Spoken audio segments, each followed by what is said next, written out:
Next topic हम लोग आज डिस्कस करेंगे equation of a straight line and what is the meaning of slope और ग्रेडियंट ऑफ ए लाइन। ठीक है ना, ठीक है। तो हमारा आज का पर्पस क्या है, स्ट्रेट लाइन का इक्वेशन कैसे बनता है, कैसे एक्सप्रेस करते हैं स्ट्रेट लाइन को, और एक स्ट्रेट लाइन के पास स्लोप कितना है, उस स्लोप का कैलकुलेशन हम कैसे करेंगे। हमारे पास कौन से डेटा होने चाहिए जिससे कि हम किसी भी लाइन का स्लोप या ग्रेडियंट बता सकें। समझ में आई बात? ठीक है। तो सबसे पहले हम लोग स्टार्ट करते हैं स्ट्रेट लाइन से। देखिए, हम लोग चैप्टर पढ़ रहे हैं कोऑर्डिनेट ज्योमेट्री, ठीक है ना। और कोऑर्डिनेट ज्योमेट्री किस लिए पढ़ते हैं, ताकि हम किसी ऐसे पॉइंट जो प्लेन में बना हुआ है उसका लोकेशन ट्रेस कर सकें, उसका पोजीशन बता सकें। और पोजीशन बताने के लिए हमको दो चीज़ें बतानी पड़ती हैं, एक एब्सीसा और दूसरा ऑर्डिनेट, यानी एक शब्द में क्या, कोऑर्डिनेट्स बताना पड़ता है किसी भी पॉइंट का। तो हमको पता चल जाता है कि वो पॉइंट कहाँ पर होगा, कितने डिस्टेंस पर होगा, कितने पोजीशन पर होगा, उसका लोकेशन कहाँ होगा। ठीक बात। अब टॉपिक थोड़ा सा चेंज हो रहा है। अभी तक आपने इससे रिलेटेड सारे क्वेश्चन बना लिए ना, पोजीशन से रिलेटेड, कोऑर्डिनेट से रिलेटेड। अब हम लोग एक ऐसा टॉपिक लेंगे जिसमें हमारे पास दो पॉइंट से बनी हुई लाइन, या कोई मिनिमम दो पॉइंट है उससे क्रॉस होने वाली लाइन, दोनों पॉइंट से क्रॉस होने वाली लाइन होगी, और दो पॉइंट कम से कम हमारे पास पता होंगे और दोनों के कोऑर्डिनेट्स हमको पता होंगे। ठीक है। और उनकी हेल्प से हमको उस लाइन का स्लोप निकालना होगा। ठीक है। या लाइन में जो जो इक्वेशन में इन्वॉल्व होती है क्वांटिटी, उसमें से कोई भी चीज़ आपसे पूछी जा सकती है। ठीक है। तो इसको मैं सबसे पहले इक्वेशन ऑफ लाइन से ही स्टार्ट करता हूँ। ठीक है ना। देखिए, कोई भी स्ट्रेट लाइन अगर हम कार्टेशियन प्लेन में बनाएं, किस प्लेन में, कार्टेशियन प्लेन बोलने से समझ में आ रहा है ना। किसी भी स्ट्रेट लाइन को कार्टेशियन प्लेन में बनाएं तो उसका मेजरमेंट हम x और y में करेंगे ना, x और y ही में करेंगे मेजरमेंट ना। इसलिए लाइन की इक्वेशन में भी x और y आएगा। क्या आएगा, x और y आएगा लाइन के इक्वेशन में भी। समझ आई बात? आया ना। तो हम जब भी लाइन का इक्वेशन बनाएंगे उसमें x और y इन्वॉल्व कर लेंगे, क्योंकि ये एक लाइन प्लेन में बनती है और प्लेन में मेजरमेंट हम कार्टेशियन प्लेन में करते हैं। और कार्टेशियन प्लेन के मेजरमेंट के लिए कार्टेशियन कोऑर्डिनेट सिस्टम बनाना पड़ता है जिसमें दो एक्सिस चाहिए, x और y। तो हमको इक्वेशन ऑफ लाइन में भी x और y इन्वॉल्व करना पड़ता है। समझ आया? तो पहला जो बड़ा फेमस सा इक्वेशन है हमारे स्ट्रेट लाइन का, इक्वेशन ऑफ स्ट्रेट लाइन, वो आप ऐसे लिख सकते हैं, this is ax plus by is equal to c, या c इधर ले आएंगे तो माइनस c इक्वल टू 0। समझ आया? This is equation of line. समझ आ रहा है ना। a कोई कोफिशिएंट होगा, b कोई कोफिशिएंट होगा, x और y वही दोनों एक्सिस होंगी जिसके प्लेन में हमने स्ट्रेट लाइन खींची है। तो x और y कोऑर्डिनेट्स हो जाएंगी, c का हम अभी कुछ नाम रखे ले रहे हैं। ठीक है ना। तो इस तरह से आप एक लाइन के इक्वेशन को एस्टेब्लिश कर सकते हैं। ठीक बात। एक और फॉर्मेट हमारे यहाँ बहुत पॉपुलर है, और वो फॉर्मेट है ये, this is y is equal to mx plus minus c। ठीक है ना। एक फॉर्मेट ये भी हम स्ट्रेट लाइन का चलाते हैं। आप जब 11th क्लास पहुँचेंगे ना और उसमें ज्योमेट्री पढ़ेंगे मैथमेटिक्स में, और वहाँ पर जब आप स्ट्रेट लाइन पढ़ेंगे तो स्ट्रेट लाइन के सारे इक्वेशन आपको इस रूप में मिलेंगे। ठीक है। पहली लाइन है तो a1 x1 b1 y1 c1, दूसरी लाइन है a2 x2 b2 y2 और c2, तीसरी लाइन है तो 3 3 3 3 3, ऐसे। तो इक्वेशन ऑफ लाइन ऐसे चला करेगी। समझ आया? इसमें और इसमें कोई अंतर नहीं है, वही चीज़ है। समझ आए ना। x और y इसमें भी है तो वो तो कोऑर्डिनेट्स के लिए होंगे। समझ आए ना। इसी को डिज़ाइन देके इसमें हमने चेंज कर लिया है। कैसे? देखिए, ये y वाला हम पहले लिख ले रहे हैं ना, this is by plus ax is equal to c। ठीक बात। x वाला हमारा उस तरफ है तो हम x वाले को उधर भेज देते हैं, इधर प्लस में, उधर जाके माइनस में चेंज हो जाएगा।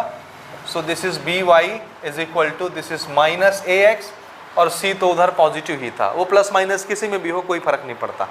ठीक है ना। अब y के सामने कोफिशिएंट 1 है तो हम भी y के सामने कोफिशिएंट 1 बना लेते हैं। 1 बनाने के लिए क्या करना पड़ेगा, b से डिवाइड, अब चूंकि ये इक्वेशन है तो एक तरफ डिवाइड करोगे तो दोनों तरफ करना पड़ेगा, तो हमने b से डिवाइड किया तो ये बन गया y and this is ax upon b and this is c upon b हुआ। इसी चीज का नाम हमने क्या रख दिया, mx and this is a constant which is written as c, constant which is written as capital C। समझ आ रहा है? तो ये रहा y, उसी फॉर्मेट में आ गया। तो मेन इक्वेशन ये है, इससे हमने डिराइव करके वो बना लिया, ठीक है ना। अच्छा, इसमें जो क्वांटिटी इन्वॉल्व हो रही है उसको समझिएगा, ठीक है ना। x और y क्या होंगे, कोऑर्डिनेट्स होंगे किसी पॉइंट के। एक पॉइंट का लोकेशन बताने के लिए हमको x एक्सिस का डिस्टेंस और y एक्सिस का डिस्टेंस बताना पड़ता है, तो वो x और y के कोऑर्डिनेट्स कहलाते हैं। तो x और y कोऑर्डिनेट्स होंगे, ठीक है ना। x की तरफ कितना, y की तरफ कितना, डिस्टेंस हो गई। समझ आई बात, ठीक है ना। m जो है, m का हमने नाम रखा है स्लोप, जो हम डिस्कस करेंगे आज के लेक्चर में। स्लोप या फिर इसी को क्या बोलते हैं, ग्रेडियंट। ये दोनों नाम एक ही चीज के हैं, स्लोप या ग्रेडियंट, ठीक है। ये जो c है, this c is known as intercept. Intercept, c को क्या बोलते हैं, इंटरसेप्ट बोलते हैं। नाम समझ में आ रहा है, आ रहा है कि नहीं। y और x क्या होंगे, बोलिए, x y क्या होंगे, क्या होंगे, हाँ जोर से, कोऑर्डिनेट्स होंगे। किसके, किसी पॉइंट के। कौन से पॉइंट के, जिस पॉइंट से लाइन जा रही होगी, या ये वो पॉइंट होगा जो लाइन के ऊपर होगा। लाइन किससे बनती है, लाखों करोड़ों पॉइंट से बनती है। कोई भी डायग्राम किससे बनता है, पॉइंट से बनता है। सबसे बेसिक कंस्टिट्यूएंट क्या चीज़ है, पॉइंट्स है। पॉइंट से ही सारे फिगर बनते हैं। अब एक लाइन अगर मैं ऐसी खींचता हूँ तो ये लाइन किससे बनी होगी, लाखों पॉइंट से बनी होगी। ये सब पॉइंट इसी लाइन में है ना, तो हर पॉइंट का एड्रेस होता है, कोई ना कोई कोऑर्डिनेट्स होता है। तो ये x और y उसी पॉइंट के कोऑर्डिनेट्स होंगे जो उस लाइन में आते होंगे। लाइन के बाहर अगर कोई पॉइंट है तो ये उसको सेटिस्फाइड नहीं कराएंगे। समझ आया। तो x और y कौन से कोऑर्डिनेट होते हैं, उस पॉइंट के जो किस पर हो, लाइन पर हो। समझ आएगी बात, यहाँ तक समझ आया। तो ये नॉमेनक्लेचर खाली आपके लिए है। m किसके लिए रिप्रेजेंट किया जा रहा है, स्लोप के लिए। अभी हम डिटेल में आते हैं कि स्लोप किसको बोलते हैं, कैसे निकालते हैं। c किसके लिए रिप्रेजेंट किया जा रहा है, इंटरसेप्ट के लिए। अब इन दोनों की यूजुअल मीनिंग समझ लीजिए कि इसको कहते क्या है, ये है क्या चीज़, ठीक बात। हमारे पास एक कार्टेशियन कोऑर्डिनेट सिस्टम है इस तरह का, ठीक है ना। ये हमारी x एक्सिस है और ये हमारा y एक्सिस है, ये हमारा ओरिजिन है, ठीक बात। इसमें हमने एक लाइन बनाई, किसी भी तरफ किसी भी डायरेक्शन में, टेढ़ी सीधी कैसी भी, सीधी ही बनाएंगे क्योंकि अपन क्या पढ़ रहे हैं, स्ट्रेट लाइन की। अच्छा, एक और निशानी मुझे आपको बतानी है।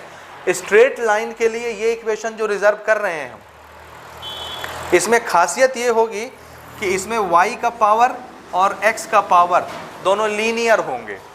आप लोग पढ़ते हो ना इक्वेशन, 9th क्लास में भी आपने इक्वेशन पढ़े, 10th में भी आपने पॉलिनोमियल का पूरा चैप्टर पढ़ा। उसके स्टार्टिंग में बेसिक लेक्चर में आपको ये बात बताई जाती है कि इक्वेशन बहुत तरह के हो सकते हैं या एक पॉलिनोमियल बहुत तरह का हो सकता है।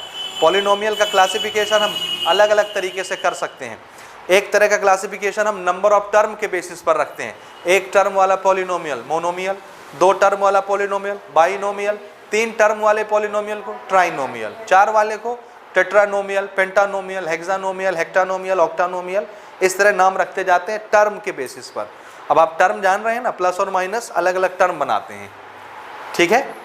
दूसरे तरह का नाम जब हम पॉलिनोमियल का रखने आते हैं तो पावर के बेसिस पर रखते हैं। पावर मतलब वेरिएबल का जो मैक्सिमम पावर होगा उसके बेसिस पर इस पॉलिनोमियल का नाम रखा जाएगा।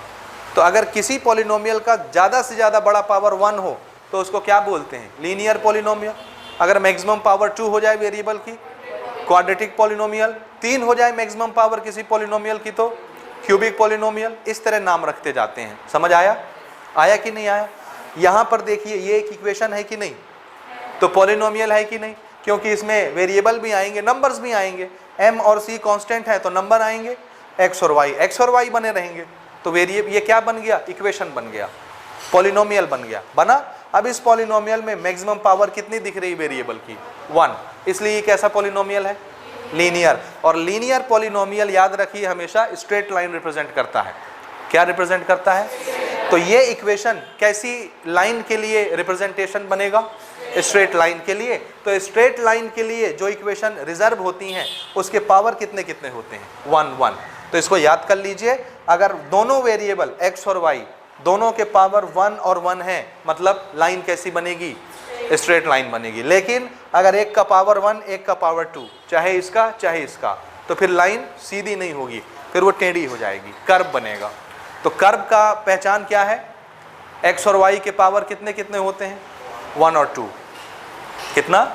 चाहे आपका x2 हो जाए y1 हो जाए, या x1 हो जाए y2 हो जाए पावर में, समझ रहे हैं? 1 और 2 अगर आया तो फिर लाइन टेढ़ी बनती है, कर्व हो जाती है। ठीक बात? तो स्ट्रेट लाइन की निशानी याद रहेगी, लीनियर इक्वेशन होगा हमेशा। Linear equation, linear line. Linear का मतलब ही होता है सीधा रास्ता। क्या होता है? सीधा मोशन, सीधे रास्ते में मोशन। ठीक है ना? अच्छा, अब हम डिटेल में डिस्कस करेंगे कि इनके यूजुअल मीनिंग क्या क्या हैं। ठीक है? हमने ना एक कार्टेशियन सिस्टम बनाया, कोऑर्डिनेट सिस्टम। इसमें एक लाइन खींची किसी भी डायरेक्शन में, स्ट्रेट लाइन। ये एक लाइन मैंने बनाई। ठीक है? अब जाहिर सी बात है, कोई लाइन होगी तो लाखों करोड़ों पॉइंट से बनी होगी। तो इसमें बहुत सारे पॉइंट्स हैं, बहुत सारे, आप गिन नहीं सकते इतने पॉइंट्स हैं इस लाइन में। पॉइंट से ही लाइन बनती है। ठीक है? इसमें से मैं 2 पॉइंट्स चुन लेता हूं, कहीं पर के भी, चाहे आप बीच के चुन लीजिए, किनारे के चुन लीजिए, कहीं भी। एक लाइन बनाने के लिए 2 पॉइंट चाहिए कम से कम, समझे ना? अगर मैं बोलता हूं ये एक पॉइंट है, लाइन बनाओ, तो आप इसमें से लाइन ऐसी भी बना सकते हैं, ऐसी भी बना सकते हैं, ऐसी भी, किसी भी डायरेक्शन में बना सकते हैं, है ना? लेकिन एक पर्टिकुलर डायरेक्शन में अगर एक लाइन बनानी है तो कम से कम कितने पॉइंट पता होने चाहिए? 2 तो होने ही चाहिए। अगर मैंने बोला एक पॉइंट ये है, एक पॉइंट ये है, तो फिर आपकी लाइन ऐसी नहीं जाएगी। कैसी जाएगी? इस पॉइंट से होते हुए ऐसे क्रॉस होगी, दोनों पॉइंट से, समझे ना? तो एक स्ट्रेट लाइन बनाने के लिए कम से कम कितने पॉइंट होने चाहिए? 2। और ये अगर एक लाइन है तो इसमें कितने पॉइंट हैं? लाखों, मिलियंस, ट्रिलियंस, जितने आप चाहें। ठीक है? स्ट्रेट लाइन डिफाइन करने के लिए हमको कम से कम कितने पॉइंट पता होने चाहिए? 2। वो 2 पॉइंट कहीं के भी उठा लेते हैं। तो हमने एक पॉइंट यहाँ का उठा लिया, ये वाला, और एक पॉइंट ये वाला उठा लिया। इस पॉइंट का हमने नाम रखा A और इस पॉइंट का हमने नाम रखा B। समझ आया? ये 2 पॉइंट हो गए एक लाइन के। पॉइंट तो आप बीच के भी ले सकते थे, कहीं के भी ले लीजिए। 2 पॉइंट हमने ले लिए। अब अगर ये कार्टेशियन सिस्टम में बना हुआ है तो इस पॉइंट के और इस पॉइंट के, जाहिर सी बात है, कुछ एड्रेस भी होंगे ना? ये वाला पॉइंट हमारी ओरिजिन से x डायरेक्शन में इतने डिस्टेंस पर है, x1। ठीक है? ये वाला, दिस इज x1। कुछ भी होगा, 1 2 3 4 5 6, कुछ होगा नंबर, x1। और x डायरेक्शन में इस पॉइंट का लोकेशन कितना है? x2। समझ आ रहा है? अगर मैं x डायरेक्शन में मेजर करते जाऊं तो इस पॉइंट का एड्रेस कहाँ आएगा? यहाँ आएगा। x का कोई नंबर होगा, 1 2 3 4 5 6। मैं बोलता हूँ ये x1 है, ये x2 है। इसी तरह y डायरेक्शन में जब अपन हाइट नापने जाएंगे तो इस पॉइंट की हाइट कुछ होगी, यहाँ से 1 2 3 4 5 y1 होगा, कोई नंबर होगा जिसको मैं x1 x2 y1 y2 से रिप्रेजेंट कर रहा हूँ। ठीक बात? इसी तरह इस पॉइंट को जब हम मेजर करेंगे इसकी हाइट, तो इसका भी कोई लोकेशन आएगा, y2, कोई नंबर आएगा y एक्सिस में। ऐसा आया? आ गया? यानी इस पॉइंट का एड्रेस कितना हुआ? कोऑर्डिनेट्स। तो आंसर है x की तरफ x1, y की तरफ y1। तो कितना हो गया कोऑर्डिनेट्स? x1 y1। इसी तरह इस पॉइंट के कोऑर्डिनेट्स कितने? x2 y2, x2 y2, ये x2 y2, ये एड्रेस हो गए a और b के।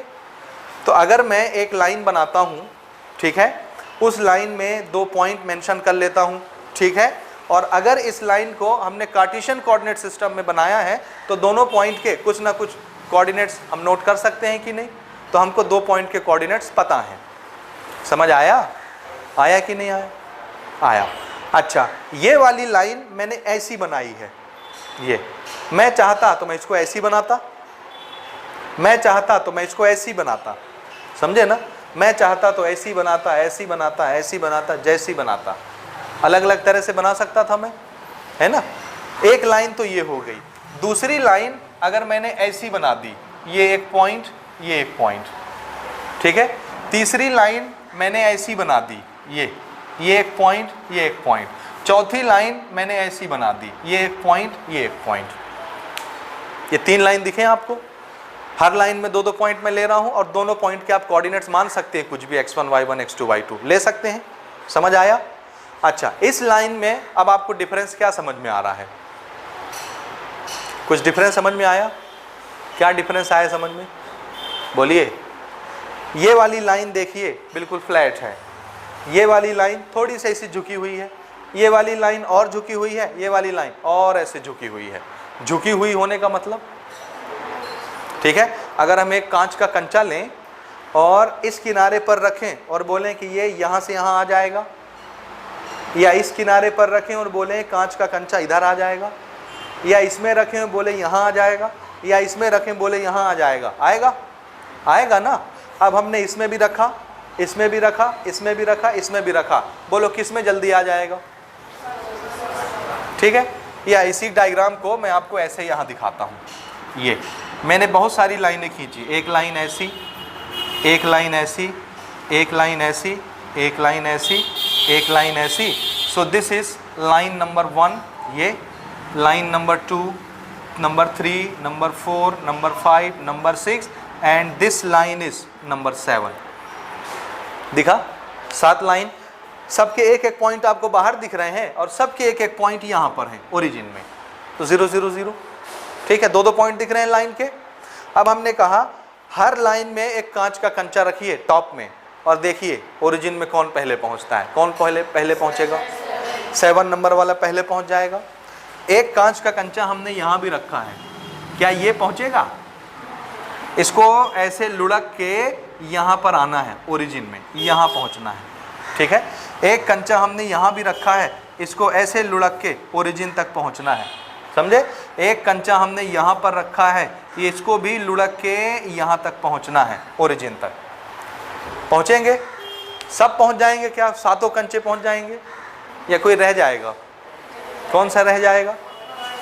फर्स्ट वाला नहीं आएगा और ये वाला आ जाएगा, और 2 3 4 5 6 वाले सब आ जाएंगे। लेकिन जल्दी कौन आएगा? क्यों आएगा? क्योंकि स्लोप ज़्यादा। स्लोप का मीनिंग समझ आ रहा है? किसको बोलते हैं स्लोप? ये जो ढलान होती है ना लाइन की, ढलान को कहते हैं स्लोप। तो आपको अब ये समझ आ रहा है कि स्लोप क्या चीज़ है ना? इस लाइन में अगर कोई फिसल के नीचे आता है जल्दी आ जाएगा। क्यों? क्योंकि इसका ढलान बहुत ज़्यादा है, स्लोप बहुत ज़्यादा है। ठीक है, क्या बोलते हैं इंग्लिश में? स्टीपनेस। ढलान, स्टीपनेस बहुत ज़्यादा है। आप लोग गेम खेलते हो ना फिसलन पट्टी में, कोई फिसलन पट्टी ऐसी है, कोई ऐसी है, कोई ऐसी है, कोई ऐसी है, कोई ऐसी और कोई ऐसी। तो इसमें इतने सारे प्लेयर टॉप में खड़े हैं और सबको फिसल के यहाँ आना है। कौन विनर बनने वाला है? 7 वाला जल्दी आ जाएगा, क्योंकि कमाल 7 नंबर के प्लेयर का नहीं है, कमाल किसका है? ये फिसलन पट्टी का कमाल है। इसका स्टीपनेस कितना है? ज़्यादा है। समझ आए ना? तो ये जो ढलान वाला मामला होता है किसी लाइन के साथ, ये कहलाता है स्लोप। क्या कहलाता है? और इस स्लोप को हम रिप्रेजेंट किससे कर रहे हैं यहाँ? स्मॉल m से। ठीक है ना, स्मॉल कैपिटल कुछ भी लिखेंगे। m किसके लिए है? स्लोप या ग्रेडियंट बताने के लिए। दोनों के लिए एक ही शब्द है या 2 शब्द एक ही चीज़ के लिए हैं? समझ आए ना? स्लोप किसको कहते हैं? ठीक बात। आप इस स्लोप को मेज़र कैसे करेंगे? स्लोप तो हमको समझ में आता है कि लाइन की ढलान होती है। ठीक है, इसमें अब आप मुझे बता सकते हैं किसका स्लोप ज़्यादा होगा? ये है line number 1, this is line number 2, this is line number 3, this is line number 4। किस लाइन का स्लोप ज़्यादा? 4 का स्लोप ज़्यादा और 1 का स्लोप सबसे कम। कम है स्लोप ना, इसका सबसे ज़्यादा। ठीक है, और बीच वालों के इसका सबसे ज़्यादा, उससे कम इसका स्लोप, उससे कम इसका और सबसे कम इसका। समझ में आ रहा है ढलान देखने से? ठीक है ना? आ रहा है समझ में? ये हो गया स्लोप। आप इसको नापेंगे कैसे? कैसे नापेंगे? तो नापने के लिए ना आप ये वाला फिगर देखिए, ज़रा ध्यान से देखिएगा। यहाँ पर मैं आपको यही फिगर फिर से दिखा रहा हूँ, ध्यान से देखिएगा ना। हमने क्या किया, ये यहाँ पर एक लाइन ऐसे खींच दी। ठीक है, और अब हमको सीढ़ी लगानी है, लैडर। क्या लगानी है? लैडर लगानी है। और लैडर का स्लोप हमको देखना है कि किस लैडर का स्लोप ज़्यादा होगा। कोई आदमी चढ़ के काम कर रहा है, अगर वो फिसलेगा तो कौन पहले ज़मीन पे आके गिरेगा। ठीक है, एक सीढ़ी में लगाता हूँ यहाँ से यहाँ तक। ये पहली सीढ़ी है, ठीक है, क्या है, दूसरी सीढ़ी मैंने लगा दी यहाँ तक, ये दूसरी सीढ़ी है, ये समझ रहे हैं ना, और ये पहली सीढ़ी, और तीसरी सीढ़ी मैंने लगा दी यहाँ पर, ये तीसरी सीढ़ी है। बताइए, एक आदमी इसमें खड़े होकर, ये कोई खंबा है, पोल है, घर है, काम कर रहा है, एक आदमी यहाँ है, एक आदमी यहाँ है, एक आदमी यहाँ है, तीनों फिसल गए, कौन ग्राउंड पे पहले पहुँचेंगे? 3 नंबर वाला पहले पहुँचेगा। क्यों? क्योंकि हम बोलेंगे कि इस लैडर का स्लोप ज़्यादा है ना। अब इस स्लोप को अगर हम ज़्यादा बोल रहे हैं तो क्यों ज़्यादा है? इसके पास कौन सी ऐसी खासियत है? बोलिए, किस लिए इसका स्लोप ज़्यादा हो जा रहा है और किस लिए इसका स्लोप कम हो जा रहा है? तो आंसर है, दिख रहा है कोई चीज़? ये कोऑर्डिनेट सिस्टम है, ये हमारा एक्स एक्सिस, ये हमारा वाई एक्सिस, ये ओरिजिन, दिख रहा है? क्यों इसका स्लोप ज़्यादा है? तो आंसर है, इसकी हाइट ज़्यादा है, ये वाली, और इस हाइट को हम क्या बोलते हैं? वाई एक्सिस या वाई कोऑर्डिनेट्स बोलते हैं। आप वाई वाला हाइट बोल, परपेंडिकुलर हाइट बोल लीजिए। अगर आप इसको बेस मान रहे हैं एक्स को, तो इसको आप क्या मानेंगे? हाइट मानेंगे, सीधी सी बात। समझ आया? अब बताइए, इस सीढ़ी के फुट से लेकर के टॉप वाली दीवार को देखिए, जहां पर सीढ़ी का टॉप टंगा हुआ है, ये वो दीवार है ना। सीढ़ी का टॉप ये है और फुट ये है, हेड फुट, ठीक है ना। तीनों सीढ़ी का फुट कहाँ है? एक ही पॉइंट पर है, और तीनों सीढ़ी का हेड एक ही दीवार पर है, ये वो दीवार है। इसका मतलब है फुट से लेकर के दीवार तक का डिस्टेंस कैसा है तीनों सीढ़ी के लिए? बराबर बराबर बराबर। यानी ये वाला जो डिस्टेंस हम हॉरिजॉन्टल में नापेंगे, तीनों सीढ़ी के लिए कैसा है? एक जैसा है, वाई कोऑर्डिनेट्स। तो वाई कोऑर्डिनेट्स तीनों सीढ़ी के लिए कैसा हो गया? एक जैसा। अब बताइए, इसका स्लोप, इसका स्लोप, इसका स्लोप, किसका स्लोप ज़्यादा है? थर्ड वाले का। क्यों थर्ड वाले का स्लोप ज़्यादा है? क्योंकि थर्ड वाले का हाइट ज़्यादा है। समझ आया? और इस हाइट को, अगर इस हॉरिजॉन्टल डिस्टेंस को अपन x से नोट करते हैं, तो इस हाइट को अपन किससे डिनोट करेंगे? y से। तो जिसका y x के रेस्पेक्ट में ज़्यादा होगा, उसका स्लोप भी ज़्यादा होगा। ये चीज़ समझ में आया? तो स्लोप किसका कम, किसका ज़्यादा, किससे फैसला होता है? आंसर है y से फैसला होता है। जिसका y ज़्यादा होगा उसका ना उसका स्लोप ज़्यादा होगा। लेकिन y किसके रेस्पेक्ट में? x के रेस्पेक्ट में, है ना। अभी हमने तीनों केस के लिए x को एक जैसे ले लिया है, हो सकता है x अलग अलग हो, है ना। तो हर एक का y x के रेस्पेक्ट में जिसका ज़्यादा होगा उसका स्लोप ज़्यादा माना जाएगा। समझ आया? तो स्लोप किसका ज़्यादा होता है? बोलिए, जिसका क्या ज़्यादा हो? y वाली हाइट ज़्यादा हो, उस लाइन का स्लोप ज़्यादा होता है। तो स्लोप नापने का तरीका भी हमने यही बना लिया। क्या? y with respect to x, ये नाप लीजिए, जिसका y बड़ा होगा x के रेस्पेक्ट में उसका स्लोप ज़्यादा होगा। तो स्लोप नापने का हमने तरीका क्या निकाला? y नापिए with respect to x, y with respect to x। समझ आया? ये आ रहा है समझ में? x को कांस्टेंट कर लिए, तो x के रेस्पेक्ट में अगर जिसका y बड़ा होगा, है ना, कंपैरिजन हो रहा है ना, कंपैरिजन हो रहा है, y with respect to x, x के रेस्पेक्ट में जिसका y बड़ा उसका स्लोप बड़ा, जिसका y बड़ा उसका स्लोप बड़ा। समझ रहे हैं? y ये वर्टिकल वाली हाइट, जिसकी हाइट बड़ी होगी उसका स्लोप ज़्यादा होगा। हाइट मतलब ये लाइन तो टेढ़ी बिछी हुई है ना, एक कोना इसका उठा हुआ है, एक कोना कम उठा है, एक ज़्यादा उठा है, तो ये वाली हाइट हम y ले रहे हैं। तो जिसका ये एक कोना ज़्यादा उठेगा उसका स्लोप ज़्यादा होगा। जैसे ये एक लाइन है, इस लाइन का स्लोप अभी आपको समझ नहीं आ रहा, मैं एक कोना इसका उठा दे रहा हूँ, स्लोप बढ़ गया, इस कोने को और उठाया, स्लोप बढ़ गया, इस कोने को और उठाया, स्लोप बढ़ा कि नहीं बढ़ा? बढ़ता जा। तो मैं क्या उठाते जा रहा हूँ? ये हाइट इसकी इंक्रीज करते जा रहा हूँ, और इस हाइट को आप क्या बोलते हैं? y। तो जिसका y बड़ा होता जाएगा उसका स्लोप भी ज़्यादा होता जाएगा। तो स्लोप नापने का जुगाड़ हमने किससे बना लिया? y से। सो this is the measurement of slope. If y increase, slope will increase. समझ आया? आया कि नहीं आया? आया ना। हाँ, अब देखिए, इसी में अगर ये एक स्ट्रेट लाइन है ना, और ये हॉरिजॉन्टल लाइन है, ठीक है।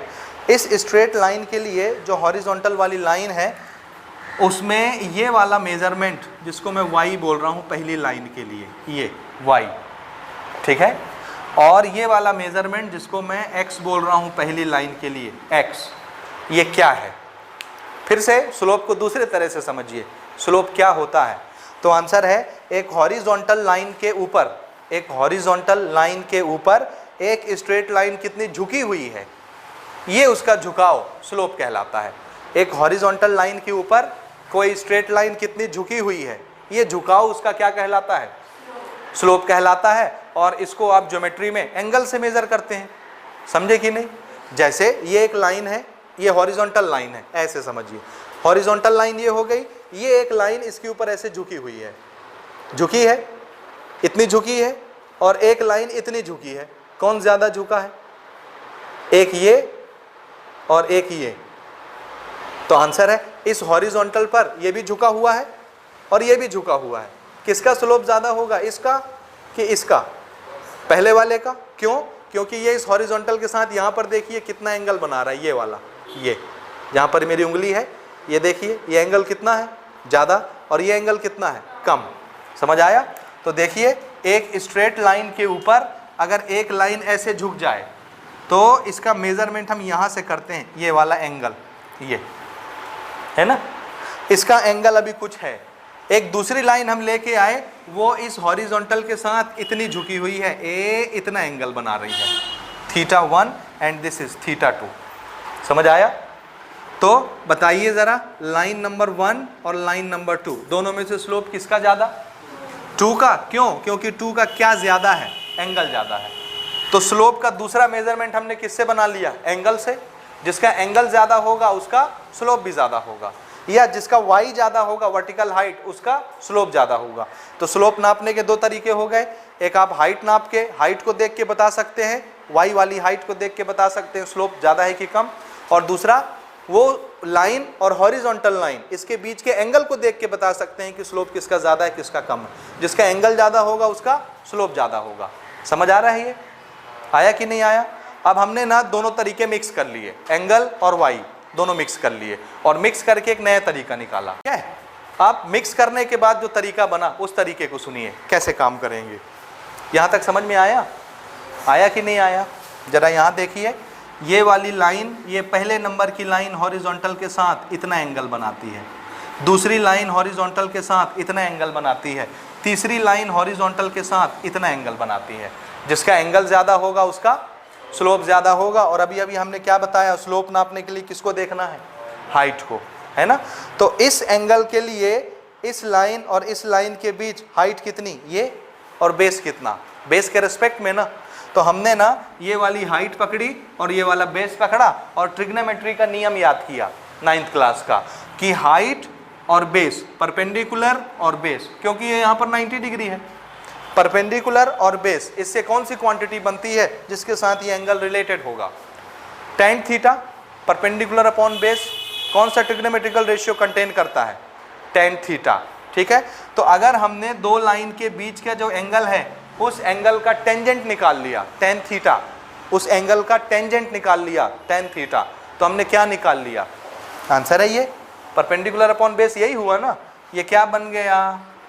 अगर एंगल की हम बात करें, एंगल की बात करें, इस एंगल का अगर हम टेंजेंट निकालेंगे तो tangent of any angle is perpendicular upon base. और ये अगर एंगल थीटा है, ये वाला, ये छोटा एंगल थीटा है, तो इस थीटा का टेंजेंट निकालेंगे तो हमको क्या लेना पड़ेगा? Perpendicular upon base.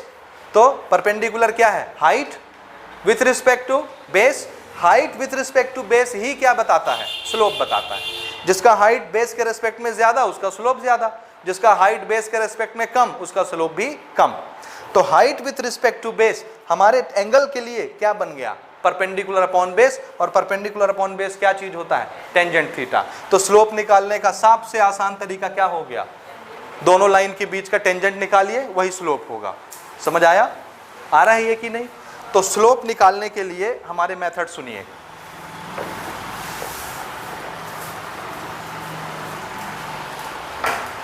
नोट करिए, पहली चीज स्लोप और gradient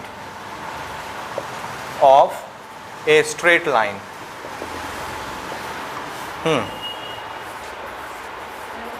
slope is equal to किससे रिप्रेजेंट करना है, m से, तो इसको अपन साथ में लिख लेते हैं, स्लोप को m से दिखाया करेंगे, ठीक है। और स्लोप निकालने के लिए हमको क्या निकालना है, थीटा निकालना है, थीटा का टेंजेंट निकालना है ना, समझ आया ना। और टेंजेंट थीटा का मतलब क्या होता है, परपेंडिकुलर अपॉन बेस, ठीक है। और थीटा के सामने वाला हाइट ही होगा ना, परपेंडिकुलर हाइट को तो y मानेंगे, तो इसी को क्या लिखना है, y with respect to x। अब ये y तो डिस्टेंस है, x तो डिस्टेंस है, ये कैसे आएगा, तो ये निकालने के लिए अब आप यहाँ देखिए कैसे आएगा, ठीक है। तो मैं इसको मिटा देता हूँ, इसको मिटा देता हूँ और इसको मिटा देता हूँ। अब देखिए ये एक लाइन है और ये लाइन हॉरिजॉन्टल के साथ कितना एंगल बनाती है, उस एंगल का टेंजेंट इस लाइन का स्लोप होता है, समझे। ये लाइन हॉरिजॉन्टल के साथ जितना एंगल बनाएगी उस एंगल का टेंजेंट क्या बन जाएगा, इस लाइन का स्लोप बन जाएगा। सेंटेंस समझ में आ रहा है, बोलिए आ रहा है। अगर मुझे इस लाइन का स्लोप निकालना है तो मुझे क्या चाहिए, ये हॉरिजॉन्टल के साथ कितना एंगल बनाती है, तो कितना बना रही है एंगल हमको नहीं पता, तो हम क्या करें, यहाँ से एक ऐसी लाइन खींचें जो हॉरिजॉन्टल के पैरेलल हो, ठीक बात। तो हमने यहाँ से एक लाइन खींची ऐसे जो हॉरिजॉन्टल के पैरेलल जा रही हो, ये ऐसे, ये चली गई, तो ये वाली लाइन x के पैरेलल हो गई कि नहीं, तो ये भी x एक्सिस हो गई, x ही बन गई ना x के पैरेलल, ठीक है ना। y की वैल्यू तो कांस्टेंट हो जाएगी, इसमें आप पहले पढ़ चुके।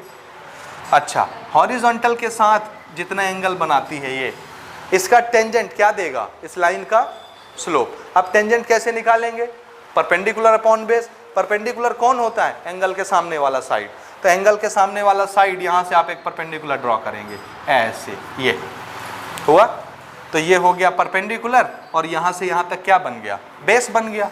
ये इतना मिटा देते हैं, ठीक है। तो ये है मेरा y, क्या है ये y, ये x1 y1 किसका कोऑर्डिनेट था, x2 y2 इस पॉइंट का, b का था, तो b के कोऑर्डिनेट्स थे x2 y2 और a के कोऑर्डिनेट्स कितने थे, x1 y1, ठीक बात। तो मुझे क्या चाहिए, मुझे ये y चाहिए, मुझे ये x चाहिए। दिस इज y, यहाँ से यहाँ तक, इसका नाम हम c रख देते हैं, and this is x, a से लेके c तक। तो अगर आपको y पता चल जाए, अगर आपको x पता चल जाए, तो y अपॉन x क्या बन जाएगा, टेंजेंट, और टेंजेंट ही क्या होता है, स्लोप। तो इस लाइन का स्लोप आ जाएगा, कितना ढलान है उसकी मेजरमेंट आ जाएगी, समझ आया। अब बताइए ये y कैसे निकालेंगे आप, तो आंसर है कोऑर्डिनेट से। आपको इस पॉइंट का कोऑर्डिनेट्स पता है कि नहीं, y निकाल रहे हैं, y तो सिर्फ y चाहिए। ये देखिए यहाँ से इसकी हाइट कितनी है, y2, यहाँ से इसकी हाइट कितनी है, y1, ये y1 ही है ना ये वाला, ये देखिए यहाँ से यहाँ तक हाइट कितना है, y1, तो ये y1, इसका इस पॉइंट का हाइट भी कितना हो गया, y1, इस पॉइंट का हाइट भी कितना हो जाएगा, y1, हाइट होगा y1, बोलो ना, y1 हाइट होगा कि नहीं। अब मुझे बताइए, जरा ध्यान से सुनिए, ओरिजिन से लेकर के यहाँ तक डिस्टेंस कितना, y2, ओरिजिन से लेके यहाँ तक डिस्टेंस कितना, y1, तो ये कितना होगा, कितना, y2 माइनस, जैसे यहाँ से लेके यहाँ तक ये कितना है 6 सेंटीमीटर, यहाँ से लेके यहाँ तक है 2 सेंटीमीटर, तो ये कितना 4 सेंटीमीटर। कैसे निकाले, 6 माइनस 2, ये आ गया बीच का। फिर से यहाँ से लेके यहाँ तक y2, यहाँ से लेके यहाँ तक y1, तो ये y कितना, बोलिए, बोलो ना, y2 माइनस y1, ये डिस्टेंस यही तो है ना, वही डिस्टेंस है ना, तो ये y कितना हो गया, y2 माइनस y1 हो गया, हुआ। अब ये x कैसे निकालेंगे, देखिए हमारा टारगेट क्या है, y अपॉन x करना, तो y डिस्टेंस चाहिए कि नहीं चाहिए, हम तो कोऑर्डिनेट सिस्टम में काम कर रहे हैं, हमको तो पॉइंट्स के कोऑर्डिनेट्स पता होंगे, उस कोऑर्डिनेट से आप डिस्टेंस कैसे निकालेंगे, डिस्टेंस कैसे निकालेंगे, डिस्टेंस फार्मूला से निकालेंगे, और डिस्टेंस फार्मूला लगाएंगे तो यही चीज़ तो आने वाली है, समझे कि नहीं समझे। आप चाहें तो डिस्टेंस फार्मूला लगा के देख लीजिए, आ जाएगा, वो भी मैं करके दिखाता हूँ आपको, ठीक है। हाँ, ये x कैसे निकालेंगे, तो देखिए यहाँ से लेके यहाँ तक x2, यहाँ से लेके यहाँ तक x1, तो ये कितना x2 माइनस x1, यहाँ से लेके यहाँ तक 6 सेंटीमीटर, यहाँ से यहाँ तक 2 सेंटीमीटर, तो ये कितना 4 सेंटीमीटर, x2 माइनस x1, तो ये x भी कितना होगा, x2 माइनस x1। बस अब यहाँ हमको पुट करना है वैल्यू, समझ आया? तो हमने यहाँ पर क्या किया, वैल्यू पुट किया। y अपॉन x लिखने के बजाय y कैसे मेजर किया जाएगा, y2 माइनस y1। x कैसे मेजर किया जाएगा, x2 माइनस x1, ऐसे ही निकाला जाएगा। और यही क्या चीज है, tangent theta, perpendicular upon base, और टेंजेंट थीटा ही क्या चीज होता है, स्लोप। ये तो स्लोप निकालने का हमारा सीधा सा फॉर्मूला क्या बन गया, हाँ, y2 minus y1 upon x2 minus x1। x1 y1 x2 y2 क्या है, दो पॉइंट के कोऑर्डिनेट्स थे। ये देखिए a और b के कोऑर्डिनेट्स ही तो थे, x1 y1 x2 y2, और सिर्फ वही तो आए हैं। तो अगर आपको एक लाइन के दो पॉइंट पता हूँ और दोनों पॉइंट के कोऑर्डिनेट्स पता हूँ, x1 y1 x2 y2, तो आप क्या निकाल सकते हैं, उस लाइन का स्लोप डायरेक्ट निकाल सकते हैं कोऑर्डिनेट्स रख के। तो ये डायरेक्ट रिलेशन आ गया coordinates of 2 points and slope of the line के बीच, समझ आया? डायरेक्ट रिलेशन बन गया, दिस इज द स्लोप। अब स्लोप निगेटिव भी हो सकता है, पॉजिटिव भी हो सकता है।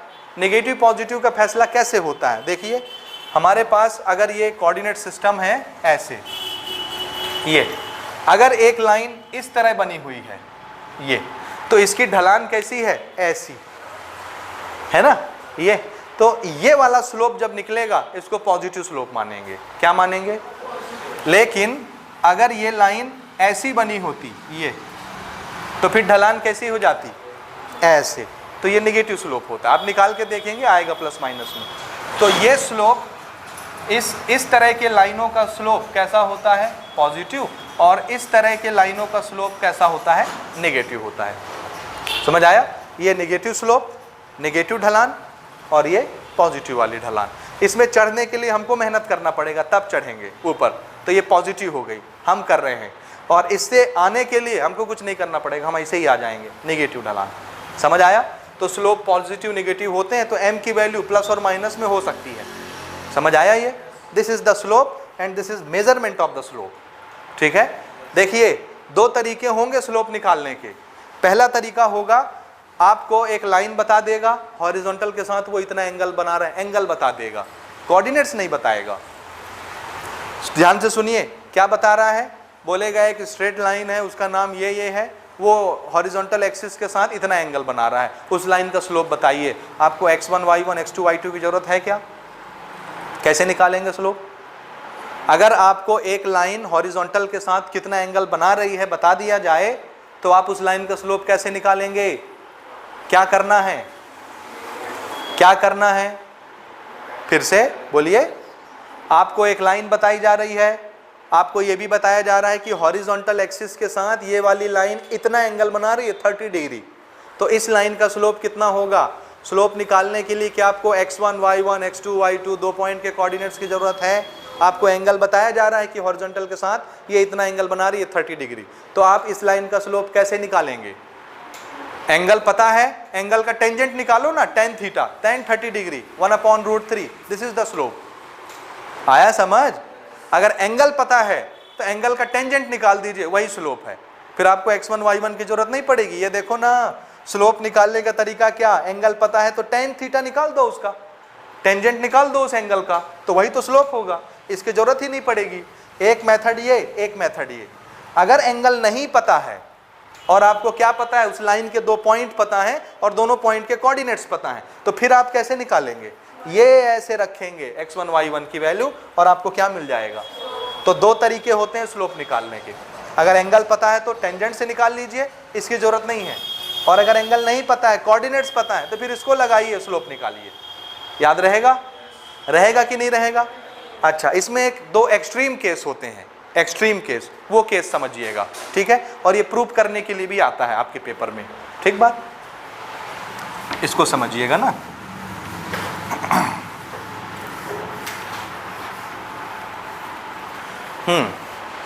देखिए यहां पर हमने एक कोऑर्डिनेट सिस्टम बनाया, ठीक है, और ये एक लाइन हमने बनाई, ये पॉइंट A है, ये पॉइंट B है, ये x एक्सिस है, ये y एक्सिस है, ये ओरिजिन है, ये एक स्ट्रेट लाइन है। इसका स्लोप कितना होगा? कितना होगा? दिख रहा है कितना होगा? कोई ढलान है इसमें, ग्रेडियंट है इसमें, तो स्लोप कितना होगा? 0। कोई ढलान नहीं, स्लोप 0। अगर मैं एक कांच का कंचा यहाँ रखूँ तो क्या ये लुढ़क के यहाँ आ जाएगा? नहीं आएगा। अगर सीधी बनाई है मैंने तो, टेढ़ी बनी होगी तो मेरा मिस्टेक है। मैं सीधी लाइन दिखा रहा हूँ ना, हॉरिजॉन्टल के पैरेलल, ये और ये आपस में पैरेलल लाइन है, तो इसमें कितनी स्लोप है? 0 है। प्रूव करिए क्यों 0 है। ये क्वेश्चन भी आपको आगे मिलेंगे ना, तो कैसे प्रूव करेंगे? तो इसके लिए आप एक नियम याद रखेंगे, एक्स एक्सिस के पैरेलल जब कोई लाइन होती है, स्ट्रेट लाइन, तो उसका कौन सा कोऑर्डिनेट कांस्टेंट हो जाता है? कौन सा? वाई की एक्स? इधर देखो साहब, कौन सा कोऑर्डिनेट कांस्टेंट हो जाता है? सेम हो जाता है। क्यों? क्योंकि इस लाइन के हर पॉइंट का हाइट चेंज हो रहा है क्या? नहीं। तो हर पॉइंट का वाई कितना कितना रहेगा? सेम सेम सेम रहेगा। समझ रहे? तो इसमें आप कोई भी पॉइंट पकड़ो, कहीं के भी पॉइंट उठा लो, हर पॉइंट की ऊंचाई एक्स एक्सिस से कैसी होगी? बराबर होगी। तो अगर इसका कोऑर्डिनेट हुआ x1 y, तो इसका कोऑर्डिनेट कितना होगा? x2 y। y चेंज होगा क्या? किसी भी पॉइंट का हाइट बढ़ा क्या? नहीं बढ़ा। तो कोऑर्डिनेट कैसा हो गया दोनों पॉइंट का? x तो चेंज होगा भैया, इधर जाएंगे तो ये x1 बनेगा, ये x2 बनेगा। x तो बदल रहा है ना, लेकिन y बदल रहा है क्या? नहीं बदल रहा। किसी भी पॉइंट के लिए हाइट वही रहेगी, तो y वही रहेगा। अब बताइए, आपको दो पॉइंट के कोऑर्डिनेट्स पता हैं, स्लोप निकालिए। कैसे निकलता है slope? y2 minus y1 upon x2 minus x1। जरा देखिए, y2 minus y1 upon x2 minus x1। y2 कितना? किसी को भी x1 y1, किसी को भी x2 y2 मानो। इसको मैं 1 1 ले लेता हूँ, इसको 2 2 ले लेता हूँ। तो ये है y2 और ये है y1। तो y2 माइनस y1 कितना हुआ? y माइनस y हुआ। और x2 माइनस x1, ये 2 वाला है, ये 1 वाला है, तो x2 minus x1, x2 minus x1 हुआ। हुआ ना? अब बताइए y माइनस y कितना?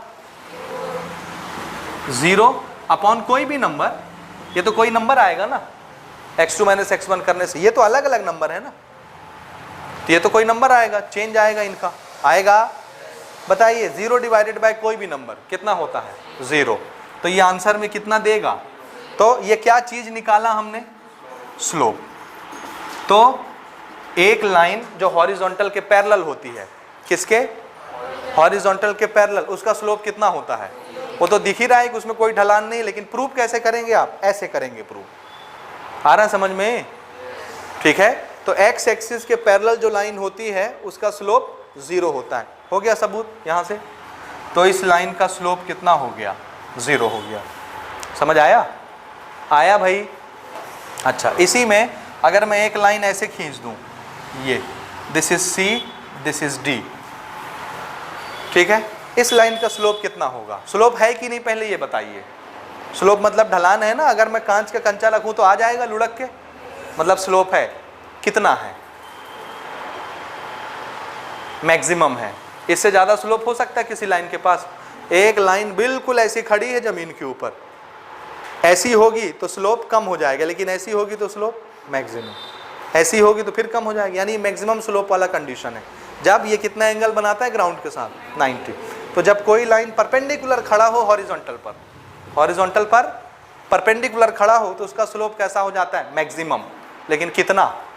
वो मैक्सिमम कितना होता है बताइए ज़रा। तो फिर से वही केस याद करिए ना, ये किसके पैरेलल लाइन है? वाई एक्सिस के। वाई एक्सिस के पैरेलल लाइन जो होती है उसका क्या नहीं बदलता? एक्स कोऑर्डिनेट नहीं, क्योंकि इस लाइन के हर पॉइंट का डिस्टेंस वाई से सेम रहेगा, और वाई से डिस्टेंस क्या कहलाता है? एक्स। समझे ना? तो मैं अगर इस पॉइंट का कोऑर्डिनेट मान लेता हूं एक्स y1, तो इसका क्या मान लूं? एक्स y2, क्योंकि हाइट तो बदल रही है ना। यहां से लेके यहां तक अगर y1 है तो यहां से लेके यहां तक y2 होगा। हाइट तो बदल रही है ना, तो y1 y2 होगा, लेकिन x बदलेगा क्या? नहीं। जरा निकालिए, दो पॉइंट के कोऑर्डिनेट्स पता है आपको, स्लोप निकालना है। कैसे निकालेंगे? रखिए, ये है y2 minus y1 divided by x2 minus x1। This is x minus x, this is y2 minus y1 divided by 0। Any number divided by 0 कितना होता है? 0 होता है। डिवाइड करने वाला 0 है, यानी 0 को टेबल पढ़ना है अपना। 0 1 जा, 0 2 जा, 0 3 जा। जब उसके टेबल में ये y2 माइनस y1 आ जाएगा तब ना डिवाइड होगा। आएगा क्या? कितनी बार पढ़ ले टेबल? इन्फिनिटी बार पढ़ ले तो भी नहीं आएगा। इसलिए ये कैसा हो गया? Not define. और नॉट डिफाइन को अपन क्या बोलते हैं? इन्फिनिटी। और इन्फिनिट का मतलब क्या होता है? मैक्सिमम। जब इन्फिनिट बार पढ़ेगा हो सकता है y2 माइनस y1 आ जाए उसके टेबल में, समझे ना? तो कर देगा डिवाइड। इन्फिनिट बार पढ़ेगा तो कैसा हो गया? इन्फिनाइट मतलब बहुत ज़्यादा। आया समझ में? तो इसका स्लोप कितना होता है? नॉट डिफाइन, नहीं बता सकते कितना होता है, मैक्सिमम। वो मैक्सिमम ये है, इन्फिनाइट। समझ आया? तो ये दो एक्सट्रीम केस होते हैं स्लोप निकालने के कंडीशन में। यहाँ तक बात क्लियर हुई? ये अभी तक हम स्लोप की बात कर रहे हैं 1 घंटे से ना। अब हम आते हैं थोड़ा सा इस पर बात करते हैं, इंटरसेप्ट किसको बोलते हैं। स्लोप समझ आया? So what is slope? अगर डिफाइन करने आ जाए कि स्लोप क्या है तो कैसे डिफाइन करेंगे आप? हाँ, व्हाट इज स्लोप, कैसे डिफाइन करेंगे? स्लोप सिंपली, स्लोप इज क्या? tan theta. लेकिन किसका टेंजेंट? किस एंगल का टेंजेंट? तो आंसर है उन दो लाइन के बीच का एंगल जो किसके बीच बना हो, एक स्ट्रेट लाइन और एक हॉरिजॉन्टल के बीच। समझ में आया? तो एक स्ट्रेट लाइन हॉरिजॉन्टल के साथ जितना एंगल बनाती है उस एंगल का टेंजेंट इस स्ट्रेट लाइन का स्लोप कहलाता है। आ रहा है समझ में? इसको मातृभाषा में आप ट्रांसलेट कर सकते हैं अपने, ठीक है? तो मैं इसको लिखा नहीं रहा हूँ ना, इसको आप खुद करेंगे। ठीक बात हो गया? हाँ, अगली चीज सुनिए, what is intercept? It may be positive, it may be negative. What is the meaning of intercept? ठीक है, इसको समझिए। ये मिटाऊं मैं इधर के चित्र?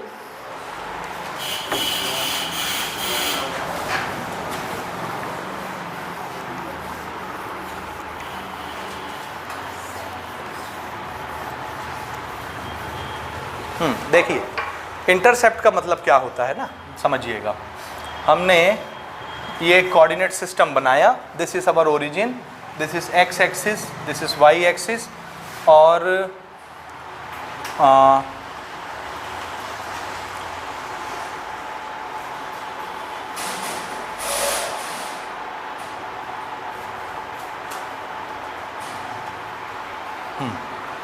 ये एक स्ट्रेट लाइन है।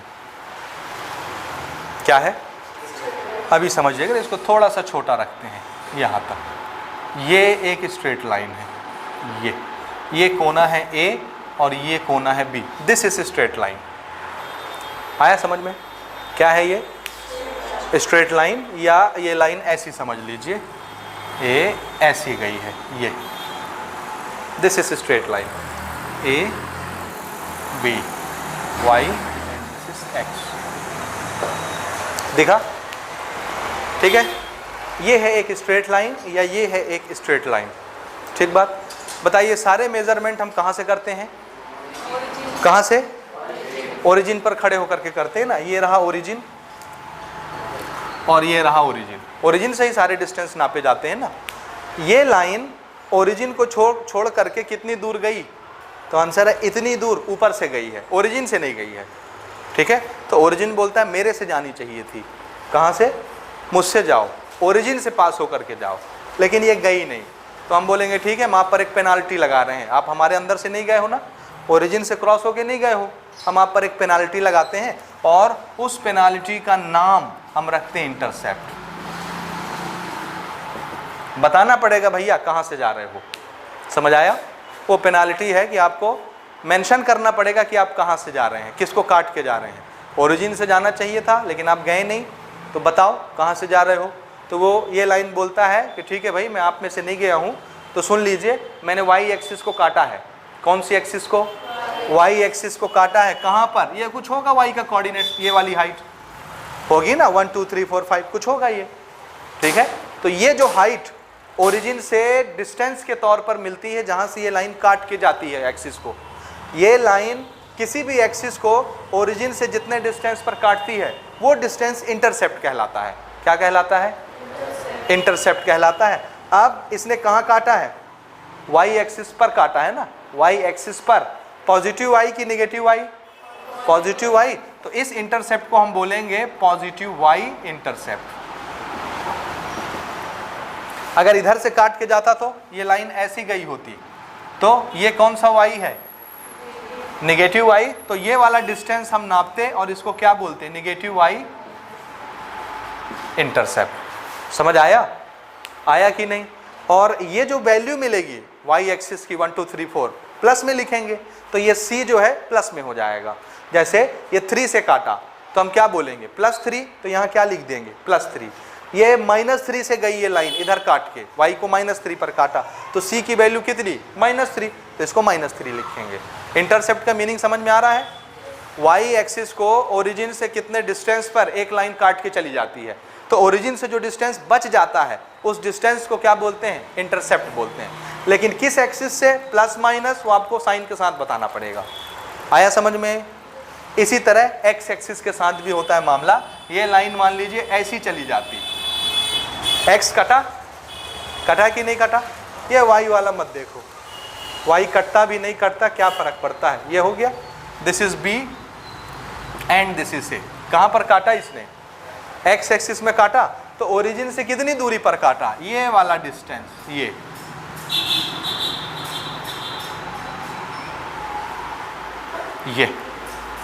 ठीक है। ओरिजिन से लेकर के ये वाला डिस्टेंस एक्स एक्सिस में जहां से लाइन उसको काट के जाती है, ये क्या कहलाएगी? एक्स इंटरसेप्ट कहलाएगी। पॉजिटिव की negative? Positive. This is X intercept, positive X intercept. और इधर से काट के जाती तो नेगेटिव एक्स इंटरसेप्ट। समझ आ रहा है? तो इंटरसेप्ट दोनों एक्सिस में बनते हैं, वाई में भी बनता है, एक्स में भी बनता है। पॉजिटिव नेगेटिव दोनों तरह के बनते हैं। तो इंटरसेप्ट क्या चीज है? It is the distance between origin and the point where line cuts the axis, particular axis, x या वाई। तो ओरिजिन से लेकर के उस पॉइंट तक का डिस्टेंस जहां से लाइन उस एक्सिस को काट के क्रॉस होती है, जाती है। आ रहा है समझ में? ओरिजिन से लेकर के उस पॉइंट तक का डिस्टेंस जहां से कोई लाइन उस एक्सिस को काट के उस पॉइंट से जाती है, उस पॉइंट तक का डिस्टेंस ओरिजिन से, यह डिस्टेंस क्या कहलाता है? इंटरसेप्ट कहलाता है। क्या कहलाता है? इंटरसेप्ट कहलाता है। यहाँ तक आपको कहानी समझ आई?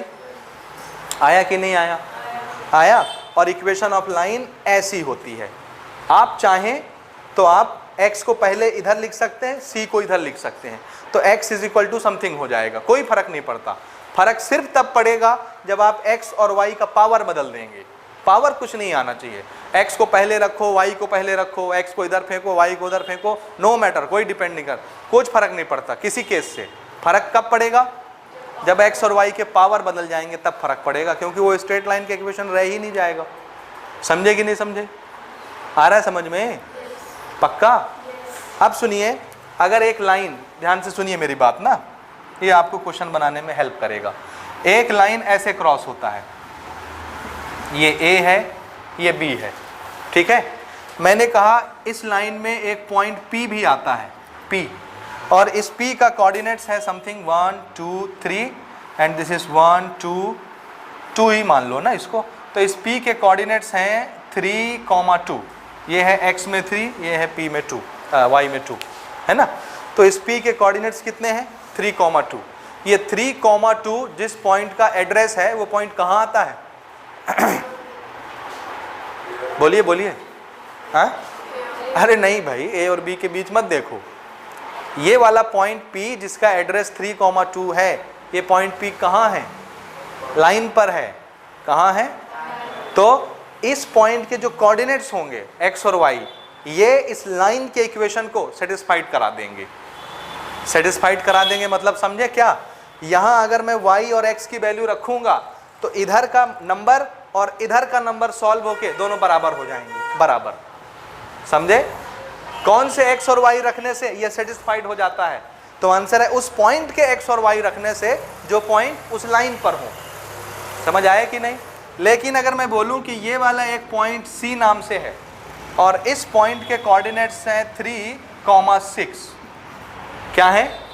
3, 6। आप ये x और y इसमें रखिए, कभी ये बराबर नहीं आएगा। क्यों नहीं आएगा? क्योंकि वो पॉइंट इस लाइन का है ही नहीं। तो जो पॉइंट लाइन का होता है, जो पॉइंट लाइन का होता है, उस पॉइंट का कोऑर्डिनेट्स लाइन के इक्वेशन को सेटिस्फाइड करा देता है। सेटिस्फाइड कराने का मीनिंग समझ आया? क्या LHS RHS क्या हो जाएगा? बराबर हो जाएगा। इसका मतलब है इसमें जितने पॉइंट आप खोज सकें या उनके एड्रेस आप निकाल सकें या उनके कोऑर्डिनेट्स आपको पता हो, हर कोऑर्डिनेट्स को आप यहां रखेंगे तो ये इक्वेशन क्या होता जाएगा? Satisfied satisfied satisfied. आए समझ? लेकिन कौन से पॉइंट चाहिए? सिर्फ जो लाइन पर है। लाइन के बाहर वाले पॉइंट अगर आप रखेंगे तो ये अनसेटिस्फाइड हो जाएगा, LHS RHS बराबर नहीं होगा। समझ आया यहां तक? पक्का? तो ये है स्लोप, स्लोप का मेजरमेंट, स्लोप की कहानी, और ये है इंटरसेप्ट, उसका मेजरमेंट, उसकी कहानी। समझ आ गया? तो इसी नॉलेज के साथ अब हम लोग आगे एग्जांपल्स बनाएंगे, एक्सरसाइज बनाएंगे, और एक लेक्चर में आपका वो खत्म हो जाएगा पूरा। ठीक बात? तो यहीं खत्म करते हैं फिर क्लास।